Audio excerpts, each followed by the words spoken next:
കുടുംബങ്ങളിൽ അനേക സഹോദരിമാർ തലയിൽ കൈവച്ച് നിലവിളിച്ചുകൊണ്ട് എന്തു ചെയ്യുമെന്ന് അറിയുവാൻ കഴിയാതെ കുഞ്ഞുങ്ങളെ നോക്കി കാത്തിരിക്കുന്നു.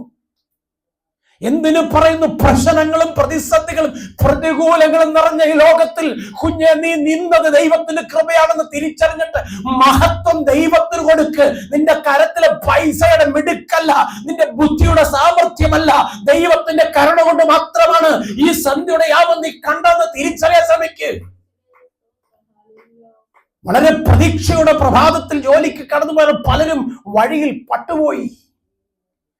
വാഹനത്തിൽ സുരക്ഷിതമായി ജോലിക്ക് പോകാമെന്ന് പറഞ്ഞവർ വഴിയിൽ ചതഞ്ഞരഞ്ഞു.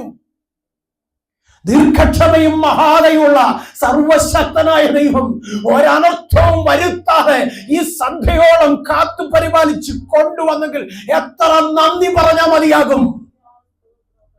ഭാവിക്കുന്നതിന് മീതെ ഭാവിച്ചു വരാതെ നന്മയും പൂർണ്ണതയും പ്രസാദവുമുള്ള ദൈവഹിതം എന്തെന്ന് ആരാഞ്ഞറിഞ്ഞ് അത് പ്രകാരം യാത്ര ചെയ്യാൻ നീ തയ്യാറായില്ലെങ്കിൽ വഴിയിൽ പതിയിരിക്കുന്ന പതിയിരിപ്പ് ശക്തികൾ നിന്നെ തകർക്കും, നിന്റെ കുഞ്ഞുങ്ങളെ നശിപ്പിക്കും.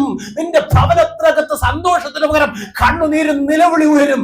അത് വരാതെ ഇത്രത്തോളം കാത്തു പരിപാലിച്ച് നിന്നെ കൊണ്ടുവന്ന ദൈവത്തിന് മഹത്വം കൊടുക്ക്. സ്വത്രം. എന്റെ കർത്താവ് പറഞ്ഞത് സങ്കീർത്തനം 91:10-11, ഒരനർത്ഥവും നിനക്ക് വരികിൽ ആർക്ക് ദൈവത്തിന്റെ മുഖം അന്വേഷിക്കുന്ന. സ്വത്രം. തന്റെ കുഞ്ഞുങ്ങൾക്ക്, ദൈവത്തിൽ ആശ്രയിക്കുന്ന തന്റെ കുഞ്ഞുങ്ങൾക്ക്, ദൈവവചന പ്രകാരം യാത്ര ചെയ്യുന്ന കുഞ്ഞുങ്ങൾക്ക് ഒരനർത്ഥവും വരത്തില്ലെന്ന് കർത്താവ് പറഞ്ഞെങ്കിൽ അത് അങ്ങനെ തന്നെയാ. അതുകൊണ്ടാണ് ഇന്ന് രാത്രിയിൽ ദൈവത്തിന് മഹത്വം കരയറ്റു